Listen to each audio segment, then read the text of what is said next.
अच्छा जी, बिस्मिल्लाह करते हैं कि मैंने आप सबके लिए पहले तो आपके डायरेक्ट मेथड के जो भी बेसिक कॉन्सेप्ट्स हैं वो अप्लाई करना आपको एक पिछली वीडियो में सिखा दिया है। सही जी, वो पहले देखिएगा। फिर इसके बाद आपने ये पास पेपर अटैम्प्ट करना है, तो इंशाल्लाह आपसे ये इजीली अटैम्प्ट हो जाएगा। सही जी।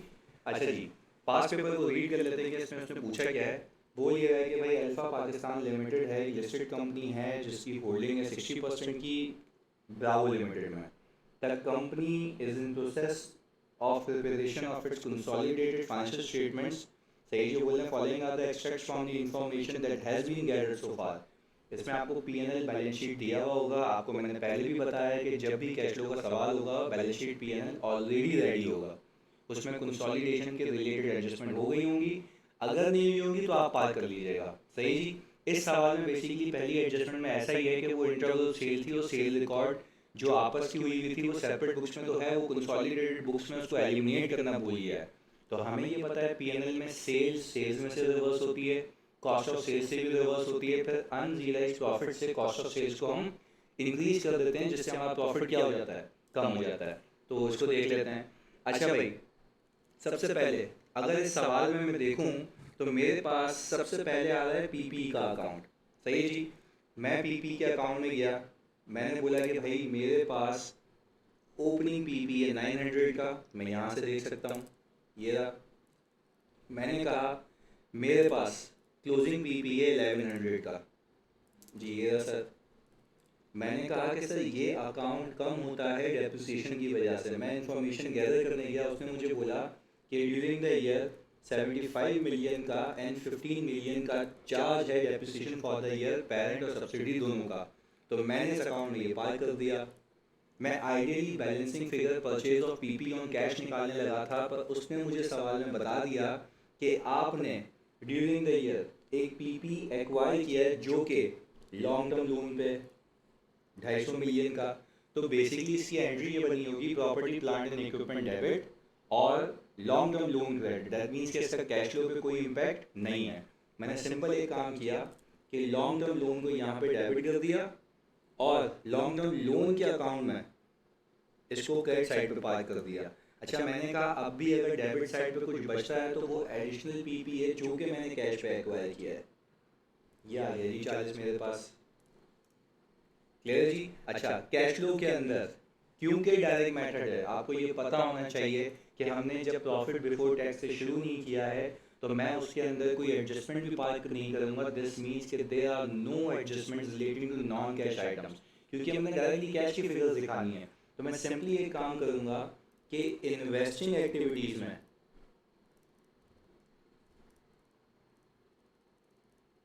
इसको एज अ आउटफ्लो दिखा दूंगा, दैट्स इट। इससे ज़्यादा कुछ भी नहीं करना हमें। अच्छा जी, मैं आ गया लॉन्ग टर्म लोन के अकाउंट में। लॉन्ग टर्म लोन के अकाउंट में आके मैं देखता हूँ कि भाई मेरे पास ओपनिंग लॉन्ग टर्म लोन 145 है और क्लोजिंग 440 है। अच्छा, मैं अगर ओपनिंग के मुकाबले में क्लोजिंग को कंपेयर करूँ तो ऐसा लग रहा है कि मैंने इस साल लोन लिया है। अच्छा, लोन लेना मसला नहीं है। यूजुअली लोन लेते हैं तो एंट्री बनती है cash debit long term loan credit, पर यहाँ पे एक लोन की लायबिलिटी कैश की वजह से नहीं है, ये पीपी की वजह से है। ये वो था 250 का, तो उसका तो कैश फ्लो पे कोई भी इम्पैक्ट नहीं है। हाँ, कैश फ्लो का है इम्पैक्ट उसके अलावा, जो कि मैंने 45 मिलियन का लोन लिया है। इसकी एंट्री बनी होगी कैश डेबिट और 45 मिलियन से आपकी लॉन्ग टर्म लोन क्रेडिट। इसको मैं दिखा दूंगा सर अपनी फाइनेंसिंग एक्टिविटीज़ में। ये आ गया जी आपके पास। अच्छा जी, हमें ऑपरेटिंग एक्टिविटीज़ में निकालना होता है कैश रिसीव फ्रॉम कस्टमर। यहाँ निकाल लेते हैं, पर उसके लिए वी हैव टू यूज़ किसका अकाउंट भाई, ट्रेड रिसीवेबल का अकाउंट। मैं गया बैलेंस शीट के अंदर, पहले तो मैंने एरियाज मार्क कर लिए कि कौन कौन से हैं। मैंने कहा सर मेरे पास यहाँ पे कोई लॉन्ग टर्म लोन्स आ रहे हैं, ये डन हो चुका है। ऐसा ही जी, मेरे पास यहाँ पे गुडविल है, गुडविल में कोई मूवमेंट नहीं है। एंड आपको पता होना चाहिए गुडविल में मूवमेंट नहीं है, दैट मीन्स कि यहाँ पे कोई एडिशन नहीं है सब्सिडी का, कोई डिस्पोजल नहीं हो, कोई इम्पेयरमेंट नहीं हो। फिर बताता चलूँ, डायरेक्ट मेथड है, इम्पेयरमेंट होती भी गुडविल की तो हमें कुछ भी नहीं करना था क्योंकि वो ऑलरेडी आपने प्रॉफिट बिफोर टैक्स से शुरू ही नहीं किया है।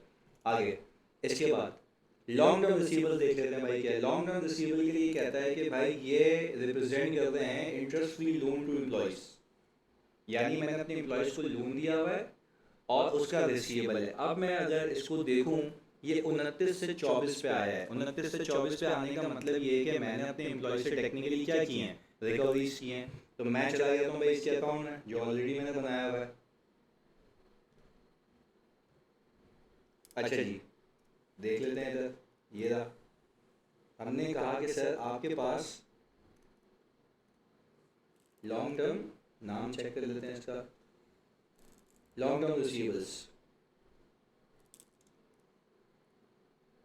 लॉन्ग टर्म रिसीवेबल्स में हमने कहा भाई ओपनिंग देख लें, क्लोजिंग देख लें। ओपनिंग लॉन्ग टर्म रिसीवेबल्स मेरे पास आ रहे हैं भाई 29 के। हमने कहा क्लोजिंग है 24, दैट मीन्स के बाकी पैसे मेरे पास कैश फ्रॉम एम्प्लॉय लोन आ गया 5 का। ये मैं सीधा दिखा दूंगा ऑपरेटिंग एक्टिविटीज़ में as a recovery from employees. Sir operating activity में क्यों दिखा रहे हैं भाई? ऑपरेटिंग एक्टिविटी में इसलिए दिखा रहे हैं क्योंकि एम्प्लॉयज़ आपके ऑपरेशन से रिलेट करते हैं, तो जितनी भी रिकवरी उनसे है तो वो ऑपरेशन के रिलेटेड ही है, तो आप सिंपल सिंपल इसकी प्रोसीड वहाँ दिखा देंगे। इसके बाद अब सर मैंने इसको भी क्लियर कर दिया, और ये हमें एग्जाम में भी ऐसी आदत बनानी है कि जो जो होता जा रहा है उसको हम टिक लगाते जाएंगे आगे। फिर हम देखते हैं कि यहाँ पे ट्रेड डेट्स आ रहा है, मुझे ये अकाउंट यूज़ करना है just to calculate cash receive from customers. अच्छा जी, मैं आ गया ट्रेड डेट्स के ऊपर। मैंने कहा भाई ओपनिंग आ रहा है 5421, क्लोजिंग आ रहा है 7534। मैं आ गया सवाल के अंदर, पर इस एडजस्टमेंट को पहले समझाने से आप पहले ये चीज़ देख लें। एडजस्टमेंट नंबर 1, वो कह रहा है ड्यूरिंग द ईयर पेरेंट ने 140 मिलियन के गुड्स बेचे थे सब्सिडरी को, जिस पे मार्जिन था 25% का, ऐसा ही जी। इसके बाद 40% जो गुड्स हैं, सही है, वो रिमेन इन इन्वेंट्री थे, और 30% ऑफ द गुड्स सोल्ड, सही है जी। ये अच्छा 40% of the above amount remain unpaid, यानी ये तो हो गया मेरा रिसीवेबल की कहानी और सामने वाले के पेबल की कहानी, ये तो ये हो गई। अच्छा, फिर 30% of the goods remain unsold, यानी सर अनरियलाइज प्रॉफिट भी इसके अंदर ही है। इसके बाद हमने कहा कि भाई no adjustment in this regard have been made in the above statements, यानी कुछ चीज़ें आपने दिमाग में रखनी है, उसमें से मैं यहाँ पे एक एक करके जॉट डाउन करता हूँ। सर पहली चीज़ आपने जो दिमाग में रखनी है कि मेरा जो क्लोजिंग रिसीवेबल है वो ओवर स्टेटेड है। दूसरी चीज़ जो आपने दिमाग में रखनी है कि सर मेरा जो क्लोजिंग पेबल है वो ओवर स्टेटेड है, क्योंकि रिसीवेबल पेबल की एंट्री नहीं बनी है। अच्छा जी सर, तीसरी चीज़, मेरी जो इन्वेंट्री है वो अनरियलाइज प्रॉफिट से ओवर स्टेटेड है। मुझे कुछ ये एडजस्टमेंट्स पार करनी है, क्लियर है जी। आगे फिर मैंने ये कहा कि भाई आ जाएं, इसको सही तरीके से पार करके देखते हैं। मैंने सबसे पहले कैश रिसीव फ्रॉम कस्टमर निकालने के लिए मैं चला जाता हूँ भाई अपने रिसीवेबल के अकाउंट में, ये रही। मैंने कहा सर ओपनिंग कितना है 5421, मैं चेक कर लेता हूँ क्या यही है सर 5421 है। अच्छा, क्लोजिंग आइडियली होना चाहिए 7534, बट यहाँ पे मैं 7534 इसलिए नहीं लूँगा क्योंकि वो मुझे कह रहा है कि जितना माल उसने बेचा था उसका 40% अभी भी अनपेड है, तो दैट मीन्स कि sir this needs to be deducted from the closing receivable account. तो सर हमने क्या किया, हम इस अकाउंट में आए, हमने कहा कि भाई 140 का 40% आप उसमें से हटा दें। तो अगर मैं देखूं मेरे पास गिवन कितना था ऊपर, सर गिवन था 7534, तो सर 7534 में से आप अगर ये माइनस करते हैं तो आपके पास कुल मिला के ये बच गया, मेक सेंस। अच्छा जी, इसके बाद अब मैं देखूं कि सर इस अकाउंट में मैंने सेल्स पार करनी थी। सर ये ग्रुप की सेल्स आपको ये याद होना चाहिए। सर ग्रुप की सेल्स मैंने ये पिक की यहाँ से, पर मुझे पता है कि अगर मैं सही वाले फाइनेंशियल बनाता कंसोलिडेटेड, तो इंट्रा ग्रुप सेल आपकी यहाँ से रिवर्स हो जानी चाहिए, क्योंकि हम आपस की सेल को नहीं मानते, जो भी सेल मानते हैं वो ग्रुप के बाहर की होती है। तो सर टेक्निकली मैंने इसमें से पूरी सेल्स की अमाउंट माइनस करनी है, जो कि बनती है 140। तो मुझे एक बात बताएं भाई, जब 140 मैंने इसमें से माइनस किया तो मेरे पास कुल मिला के सेल्स आ गई 64860। इसको मैं कहूँगा एडजस्टेड कंसोलिडेटेड सेल्स, बिल्कुल सही वाली। अच्छा, अब मैं सवाल में गया, मैंने कहा कि सर क्या इस सवाल के अंदर कोई ऐसी इंफॉर्मेशन है relating to bad debt? Yes sir, बिल्कुल है। Operating expenses include bad debt expense amounting to rupees 44 million. अब मैं सवाल में देखूं कि तो इस सवाल के अंदर मुझे प्रोविजन फॉर बैड डेट्स का अकाउंट नहीं दिया हुआ, सही है। तो in the absence of any information मैं इसको राइट ऑफ ही मानूंगा। मैंने इस अकाउंट में इसको पार किया और मैंने बैलेंसिंग फिगर निकाली, कैश रिसीव्ड फ्रॉम कस्टमर। ये मैं सीधी सीधी दिखा दूंगा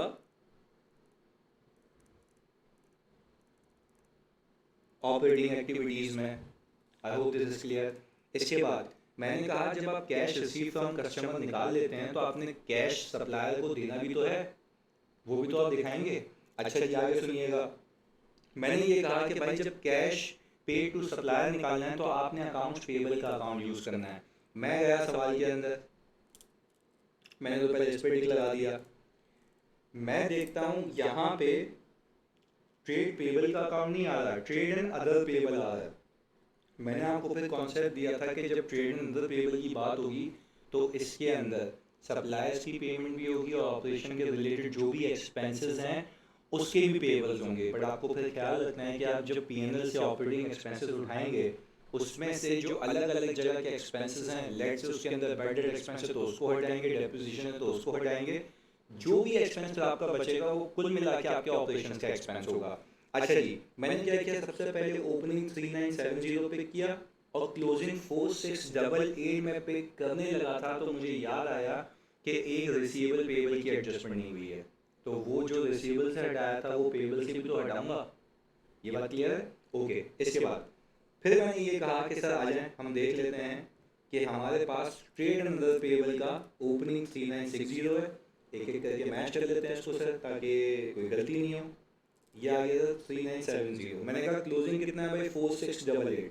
मैं यहाँ पे जब इस अकाउंट में आया तो मैंने कहा कि भाई 4688 तो था, इसके अलावा आपने इसमें से इसका 40% माइनस कर दिया। अब सर ये 8 क्या माइनस हो रहा है, जरा इसको देख लेते हैं, और ये 10 क्या माइनस हो रहा है ओपनिंग में से, जरा इसको देख लेते हैं। वो आपको नीचे बता रहा है कि आपके पास अनक्लेम डिविडेंड है जो कि ट्रेड एंड अदर पेबल में शामिल है। क्योंकि ये ऑपरेशन से रिलेट नहीं करता तो आप इसको यहाँ से निकाल देंगे, क्योंकि इसने आपको अलग से डील करना है, वो भी फाइनेंसिंग एक्टिविटी में। तो सर हमने क्लोजिंग में से 8 निकाल दिया, ओपनिंग में से 10 निकाल दिया। अब ये ट्रेड एंड अदर पेबल कुल मिला के ऑपरेशन का मेरे पास बच गया है। ओपनिंग ये आ गया, क्लोजिंग ये आ गया। अच्छा जी, अब मुझे यहाँ पे परचेजेस चाहिए। अब सवाल में परचेजेस गिवन तो नहीं है, बट मैं इन्वेंट्री का अकाउंट यूज करके क्या परचेजेस निकाल सकता हूँ? डेफिनेटली यस सर, मैं निकाल सकता हूँ। अच्छा, परचेजेस निकालने से पहले एक आसान काम कर लेते हैं। आसान काम ये है कि ऑपरेटिंग एक्सपेंसेस यहाँ फेंक देते हैं। मैंने कहा कि सर आ जाए देखते हैं। इस सवाल के अंदर मेरे पीएनएल के अंदर मुझे ऑपरेटिंग एक्सपेंसेस दिए हुए 3000 रुपये के। मैं ये पार करने लगा था तो मुझे याद आया दो चीज़ें इसके अंदर शामिल हैं, एक डेप्रिसिएशन एक्सपेंस, दूसरा बैड डेट एक्सपेंस। मैंने सिंपल ये काम किया, 3000 को सर यहाँ पे रखा, इसमें से 90 का डेप्रिसिएशन माइनस किया, बैड डेट एक्सपेंस माइनस किया, तो ये अब जो एक्सपेंस बचा है ये लायक है इस अकाउंट में जाने के, क्योंकि ये प्योरली कैश एक्सपेंसेस से रिलेट करता होगा जो कि इस अकाउंट में पड़े हुए हैं, मेंटेन्ड है इधर। सर फिर हम आ गए यहाँ पे, हमने सिंपल 2866 यहाँ पे पार कर दिया कैश बेस एक्सपेंसेस। यूजुअली लोग उसको कैश बेस एक्सपेंसेस कहते हैं, बट मेरा मानना ये है कि यहाँ पे सिर्फ वो एक्सपेंसेस आएंगे जो इस अकाउंट से रिलेट करते हैं, जो कि ऑपरेशंस के हैं। तो मैंने सारे जो ऑपरेशंस के अलावा थे, डेप्रिसिएशन था, बैड डेट्स था, वो सब हटा दिया, तो बाकी यहाँ डाल दिया। सही है जी। इसके बाद मैंने कहा सर परचेजेस अगर चाहिए तो मुझे भागना होगा एक अकाउंट में जिसका नाम है इन्वेंट्री का अकाउंट। मैं आ गया इन्वेंट्री के अकाउंट में। इन्वेंट्री के अकाउंट में मैंने ओपनिंग पिक किया। सर ने कहाँ से पिक किया? ये सर आपने ये पिक किया है बैलेंस शीट से। ये रहा जी मेरा स्टॉक एंड ट्रेड, 4280, मैं जाके चेक कर लेता हूँ भाई, 4280 ये आ गया। इसके बाद मैंने क्लोजिंग जैसे ही 6760 उठाया, मुझे याद आया कि एक अनरियलाइज्ड प्रॉफिट है जो सामने वाले की किताबों में जो कि अब तक रियलाइज नहीं हुआ, तो मुझे वो अनरियलाइज्ड प्रॉफिट भी तो यहाँ से एलिमिनेट करना है ताकि इन्वेंट्री की वैल्यूएशन प्रॉपर हो जाए। मैंने कहा सर पहले ये कर लेते हैं। मैंने कहा सर पहले मैं एडजस्टमेंट रीड कर लूँ कि 140 मिलियन की सेल थी, सही है जी, जिस पे मार्जिन है 25% का, तो मैंने क्या करना है 140 पे 25% लगाया, मुझे टोटल प्रॉफिट मिल गया। पर पूरे प्रॉफिट का मसला नहीं है, मसला है उसके 30% का जो कि अब तक रियलाइज नहीं हुआ। तो मैंने सिंपल एक काम करना है, 140 इंटू 25% इंटू 30%। सर देख लेते हैं क्या ये हुआ है। अच्छा भाई देखें, क्लोजिंग में से हमने क्या किया, ये निकाल दिया इंट्रा ग्रुप और मेरे पास ये आ गया। क्लियर है जी। अच्छा जी, अब इधर ये देख लेते हैं इसने अल्फाज क्या यूज किए हुए इसमें। इसने बोला है कि भाई मार्जिन ऑफ 25% ऑफ कॉस्ट। अच्छा, इसने मार्जिन का वर्ड यूज करके टेक्निकली ये है मार्कअप, तो तभी हमने नीचे इसको डिवाइडेड बाय 125 मल्टीप्लाई बाय 25 किया हुआ है, मेक सेंस। आगे इसके बाद फिर मैंने किया ये कि भाई जब मेरा क्लोजिंग सही हो गया, मैं COGS पार करने लगा था, इधर मैं COGS पार करने लगा था अपने पास, तो मुझे याद आया कि COGS की भी तो प्रेजेंटेशन मतलब आपको याद आना चाहिए कि जब हम PNL बनाते हैं तो इंट्राग्रुप सेल की वजह से सेल को भी रिवर्स करते हैं, कॉस्ट ऑफ सेल्स को भी इंट्राग्रुप सेल से रिवर्स करते हैं, फिर अनरियलाइज्ड प्रॉफिट से कॉस्ट ऑफ सेल्स को इंक्रीज कर देते हैं। तो मेरे पास जो COGS गिवन है उसमें से मैं इंट्राग्रुप सेल्स को कम कर दूंगा, तो मैंने माइनस करके दिखाया है यहाँ पे, और मैं अनरियलाइज्ड प्रॉफिट से COGS को इंक्रीज कर दूंगा, तो मेरे पास आ गई एडजस्टेड COGS। फिर मैंने कहा कि भाई ओपनिंग इतना था, सही है जी, बिका और बचा इतना, तो मैंने परचेज कितना किया हुआ, सर मैंने परचेज किया था 61450। मैंने सिंपल ये 61450 यहाँ पे जाके पार किया, और मेरे पास यहाँ पे मैंने निकाली कैश की पेमेंट जो कि मैंने पे किया है, जिसको मैं नाम दूंगा cash paid to suppliers and others. Clear जी वाली बात। अच्छा जी, अब मैं अगर अपनी बैलेंस शीट में जाके देखूं तो मेरा इन्वेंट्री का अकाउंट भी क्लियर हो चुका है, अदर रिसीवेबल्स। अच्छा भाई, अदर रिसीवेबल्स में यूजुअली आपकी होती है कोई अदर इनकम, सही है जी। मुझे पता है कि ये वाला अकाउंट जो है मेरी अदर इनकम की वजह से इंक्रीज होगा, और पैसे आ जाएंगे तो ये अकाउंट डिक्रीज हो जाएगा। मैंने अपने PNL में जाके देखा क्या मेरे पास कोई अदर इनकम जैसी कोई चीज़ आ रही है। मैं देख रहा हूँ कि सर ये सेल्स आ रहा है, कॉस्ट ऑफ सेल्स आ रहा है, सही है जी, अदर ऑपरेटिंग एक्सपेंसेस आ रहे हैं, operating expenses, financial charges, income tax. अच्छा, यानी यहाँ पे इसने कोई अदर इनकम मुझे नहीं बताई, और मैं नीचे जाके देखूँ अपने पास इधर, तो सर इस पूरे केस में मेरे पास एडजस्टमेंट्स के अंदर भी एक एक करके देख लेता हूँ मैं, सर ये तो पार हो गई सारी एडजस्टमेंट्स, ये भी पार हो गई सारी एडजस्टमेंट्स, PP का भी काम हो गया जी, फिर बैड डेट्स भी हो गया, long term loan to employees भी हो गए। अच्छा जी, अब मेरे पास ट्रेड एंड अदर पेबल के अंदर जो डिविडेंड की अमाउंट थी उसको भी देख लेते हैं। मैं सबसे पहले आया, मैंने बोला एक्विटी साइड को भी डील कर देते हैं। मैंने शेयर कैपिटल का अकाउंट बनाया यहाँ पे जी, शेयर कैपिटल के अकाउंट में अगर मैं देखूं ओपनिंग को क्लोजिंग से कंपेयर करूं तो मेरे पास 50 की मूवमेंट आती है। दिमाग कहता है कि भाई मैंने और शेयर इशू किए हैं, बट ख्याल रखना है आपने कि क्या कहीं वो बोनस शेयर तो नहीं है। मैं सवाल में जाके देखता हूँ तो सवाल के अंदर उसने मुझे सिंपल सिंपल बताया कि आपने 10% का बोनस दिया है, और मैं अगर 10% ओपनिंग शेयर कैपिटल पे लगाता हूँ तो सिंपल सिंपल मुझे बोनस मिल जाएगा 50 का, जो कि इससे टैली करता है। तो उसकी एंट्री क्या बनी होगी, ग्रुप रिजर्व डेबिट हुए होंगे और शेयर कैपिटल क्रेडिट हुआ होगा, वो भी सिर्फ पेरेंट एंटिटी का। तो मैंने एक काम किया यहाँ पे, इसके साथ साथ एक और अकाउंट बना देता हूँ मैं ग्रुप रिजर्व का, सही जी। ग्रुप रिजर्व के लिए मैं बैलेंस शीट में गया, रिटेन अर्निंग मैंने 3600 पिक की और 5950 ये पिक किया, 3600 और 5950। एक बार मैच कर लेते हैं इसको, सही, 3,600,5,950। अच्छा जी, हम अभी इस पे आए हुए हैं। अच्छा, अब मुझे एक बात बताएं भाई, ये जो पेरेंट एंटिटी का पैसा है वो उसके प्रॉफिट एट्रीब्यूटेबल की वजह से डेफिनेटली इंक्रीज होगा, ऐसा ही है? अच्छा भाई, मैं जैसे ही यहाँ गया मैंने ये देखा कि भाई इसका प्रॉफिट इंक्रीज हो रहा है। सर इसका प्रॉफिट इंक्रीज हो रहा है 2,500 की वजह से। मैंने सिंपल सा 2,500 यहाँ पे पार किया। अच्छा, मैं 3,600 में 2,500 ऐड करूँ तो मुझे लग रहा है कि मैंने कोई डिविडेंड पे किया, पर पहले आप यहाँ पे सर बोनस पार करें जो कि शेयर कैपिटल में पार हुआ है 50 का। इसके बाद आप ये देखें कि आपके पास आएगी डिविडेंड की डिक्लेरेशन। बहुत फोकस करिएगा, मैं इसको डिविडेंड की डिक्लेरेशन इसलिए कह रहा हूँ क्योंकि इसकी एंट्री बनी होगी group reserve debit dividend payable credit. Dividend payable इसलिए कह रहा हूँ क्योंकि आखिरी एडजस्टमेंट में उसने मुझे बताया है, प्लीज़ सुनिएगा फोकस के साथ, आखिरी एडजस्टमेंट में उसने मुझे बताया है कि भाई आपके पास डिविडेंड पेएबल है, वो पूरा पे नहीं हुआ। तो आप अगर इसकी बैलेंसिंग फिगर निकालेंगे आप एक और काम कर सकते हैं।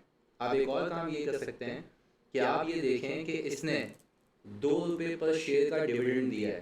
तो आप मुझे एक बात बताएं, अगर मैं 500 को 10 से डिवाइड करूं तो 50 मिलियन शेयर आ गए।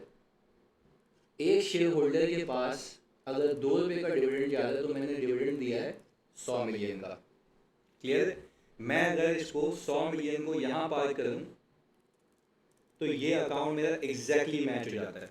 ये अकाउंट मेरा एग्जैक्टली मैच हो जाता है। अच्छा, यही जो डिविडेंड की डिक्लेरेशन है मैंने सिंपल जाके पार करनी है इस डिविडेंड के अकाउंट में। ओपनिंग पेबल इतना था, इंक्रीज इतना हुआ, क्लोजिंग इतना बचा है, तो बाकी इतना पे हो गया। तो ये मैं दिखा दूंगा अपनी फाइनेंसिंग एक्टिविटीज में। क्लियर है जी? As a negative, as a payment. चलिए जी, इसके बाद मैंने कहा कि भाई आपके पास नॉन कंट्रोलिंग इंटरेस्ट भी तो आ रहा है, शेयर कैपिटल की मूवमेंट रेट से, ये भी हो गया, ये भी हो गया भाई, एनसीआई। अच्छा, एनसीआई एक्विटी का वो कंपोनेंट, एक्विटी के वो मालिक जो इस कंपनी को कंट्रोल नहीं करते।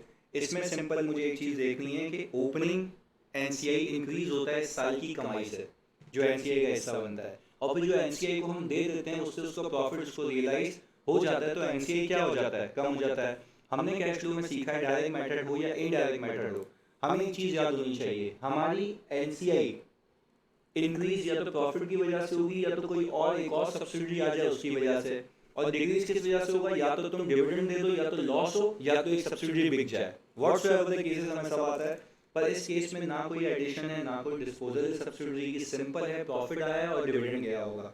देख लेते हैं क्या है। अच्छा भाई, मैंने कहा ओपनिंग आपके पास 1,20 है,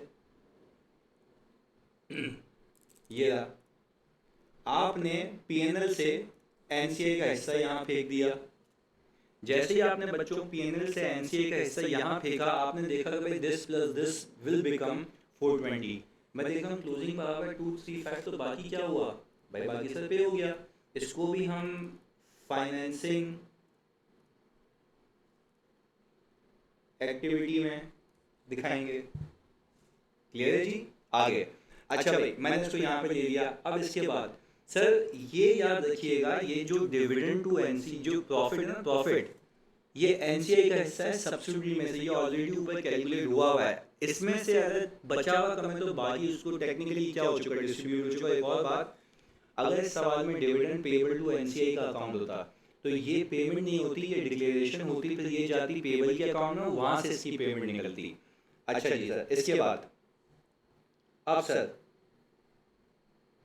अब अगर मैं इसमें देखूं, सर मेरे पास लॉन्ग टर्म लोन भी हो गया है, एनसीआई भी हो गया है। सर टैक्सेशन की बात कर लेते हैं, अक्रूड फाइनेंशियल चार्जेस की, और ट्रेड पेबल भी हो चुका है इधर जी। अच्छा, अब अगर मैं देखूं डेफर्ड टैक्स पहले देख लेते हैं, और आपको ये याद होगा मैंने बताया भी है कि डेफर्ड टैक्स और प्रोविजन फॉर टैक्सेशन का अकाउंट एक साथ बनेगा। तो आप सिंपल एक काम करें, इस 25 और 10 को एक साथ ले लें, दिस विल बिकम 35, और सर आप इस 210 को और 200 को एक साथ ले लें, दिस विल बिकम 410। तो सर हम गए यहाँ पे, हमने ये कहा कि सर इसके अकाउंट में जो टैक्स और डेफर्ड टैक्स है, आप ये दोनों देखें, ये 35 आ रहा है, और ये 410 आ रहा है। अब tax expense for the year, दो चीज़ों का सम होता है, current tax plus deferred tax. तो ये अकाउंट जब दोनों का है तो ये एक्सपेंस भी तो दोनों का ही है। बात क्लियर है? आपने सिंपल ये यहाँ पार किया और आपके पास यहाँ पे सीधी सीधी पेमेंट आ गई कैश की। तो सर हम इसको कह सकते हैं कि ये सर टैक्स पेड है। क्लियर है?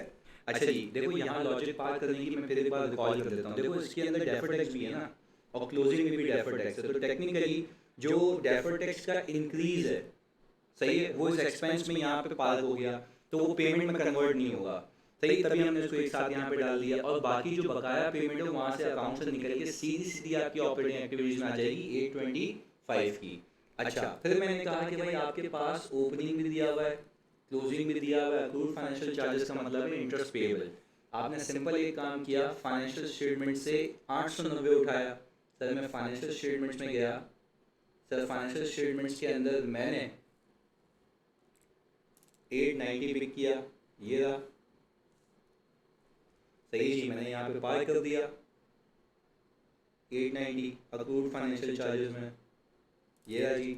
और मैंने कहा कुल मिला के पेएबल इतना सा बचा हुआ रहता है, तो इतना पे हो गया। अब एक और चीज़ देखिए मुझे यहाँ पे, जो मैं पहले कह रहा था कि अदर इनकम की, जो कि अदर रिसीवेबल से लिंक करेगी, मैं 725 में ये अदर इनकम ऐड कर दूँगा और क्लोजिंग देखूंगा तो वो कम होगा। तो टेक्निकली मेरी पेमेंट मुझे रिसीव हुई होगी अदर इनकम से। मैं जाके देख भी लेता हूँ उसको अदर रिसीवेबल के अकाउंट में। मैंने सिंपल एक काम करना है कि सर अदर रिसीवेबल के अकाउंट में ओपनिंग था, सही, ओपनिंग ईयर 725, क्लोजिंग दिया हुआ है 2000 की इनकम कमाई, बाकी क्या रिसीव हो गया, कैश रिसीव हो गया। अच्छा जी, अब ये मैंने यहाँ पे नेट पेमेंट निकाली हुई कैलकुलेशन के लिए भी आपको समझा देता हूँ। अच्छा मुझे एक बात बताएं, अगर मैं देखूं कि कैश रिसीव्ड फ्रॉम कस्टमर कितना है, तो आप बोलेंगे कि sir cash receive from customer आपका 62759। अच्छा मैं बोलूँगी सर आपके पास cash paid to supplier and others कितना है, तो सर आप बोलेंगे 63652। अच्छा फिर मैं बोलूँ कि आपका अदर रिसीवेबल से पैसा कितना है, आप बोलेंगे 1825। तो बेसिकली एग्जामिनर ने ये किया हुआ था कि इन तीन चीज़ों का नेट लिया हुआ था, जिसके अंदर कैश रिसीव फ्रॉम सप्लायर, जो कैश रिसीव फ्रॉम कस्टमर है वो तो अलग था, वो हम अलग से दिखा देंगे, पर cash paid to supplier and others में ये भी उसने नेट किया हुआ था। यानी फॉर एग्जांपल अगर ये पेमेंट है नेगेटिव, तो इसमें इसने इस वाली पेमेंट को यानी जो रिसीट है इसको प्लस कर दिया था, तो वो माइनस ये प्लस नेट बन गया था ये। अच्छा अगर आप अच्छे से प्रेजेंट करना चाहते हैं तो आप इसकी पेमेंट को जो 63652 इसको अलग दिखाएं और इसकी रिसीट को अलग दिखाएं। इसकी रिसीट को आप चाहें तो इन दोनों को नेट करके ये भी दिखा सकते हैं। एग्जामिनर ने ये किया हुआ था, तो ये फिगर मैंने जानबूझ के लिख दिया ताकि आपको बात समझ आ जाए। अच्छा जी, अब जब सारी वर्किंग हो चुकी है, सही है जी, तो अब हम एक आराम से इसका सोल्यूशन यहाँ पे कॉपी पेस्ट कर सकते हैं for the purpose of understanding. Sir हमने यहाँ पे इसको जाके कॉपी कर दिया। अच्छा अब यहाँ पे देख सकते हैं कैश रिसीव फ्रॉम कस्टमर्स, ये cash paid to supplier for operating expenses, ये देखिए सर ये मैंने लिखा हुआ है यहाँ पे, जो मैंने आपको भी अमाउंट बताई थी 61827। 61827 कैसे आएगी सर, 63652 माइनस 1825, बस ये याद रखिएगा, ये नेट पेमेंट आ गई आपकी। इसके बाद सर आपने कहा फाइनेंशियल चार्जेस आपने पे किए, ये मैंने ऊपर डिस्कस किया, इनकम टैक्स आपने पे किया, ये किया सर, रिकवरीज आ गई आपकी किससे सर, एम्प्लॉइज से। आपके पास नेट कैश आउटफ्लो आ गया फ्रॉम ऑपरेटिंग एक्टिविटीज में, आपने पैसा लगा दिया rather than रिसीव करने के। परचेज ऑफ पीपी चार्जेस आपको याद होगा ऊपर पीपी में आया, डिविडेंड पेड आ गया 102, डिविडेंड पेड टू एनसीए आ गया, ये लोन टेकन आ गया 45। अच्छा जी, फिर मैंने देखा कि भाई कुल मिला के मेरा नेट कैश आउटफ्लो हुआ है। अब क्योंकि इस सवाल में हम कैश की फिगर से सिर्फ मैच नहीं करेंगे, क्योंकि यहाँ पे शॉर्ट टर्म बोरिंग भी है, तो हम टेक्निकली हमने ये किया कि ओपनिंग 2980 में से हमने 5950 को माइनस किया।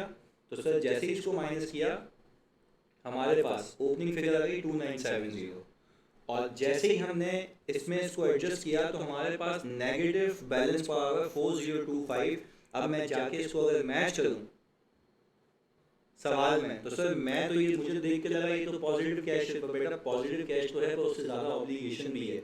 जैसे ही आप इसमें से इसको नेट करेंगे this will become equal to 4025। I hope मतलब आपको ये बात समझ आ रही होगी, this will help you. Allah सबको कामयाब करे। मैं एक और लेक्चर डाल दूंगा सही जी, जिसमें एक डिटेल सवाल है, जिसमें ग्रुप स्ट्रक्चर की चेंजेस भी हैं, statement of changes in equity भी है और फॉरेन सब्सिडीज को बिकवाया भी है। तो आपके लिए मैं वो अपलोड कर देता हूँ, मैं आपको उसका लिंक भी दे दूँगा यूट्यूब का। जज़ाकल्लाह।